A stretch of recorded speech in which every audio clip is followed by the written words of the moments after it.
தென்பழனி தேடி உன் தென்பழனி தேடி திருநீரு பூசி நான் ஓடோடி வந்தேன்.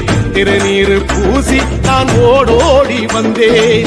ஒவ்வொரு மாசம் உன் திருக்கோயில் முன்னே உற்சவம் காண உன் படியேறி வந்தேன்.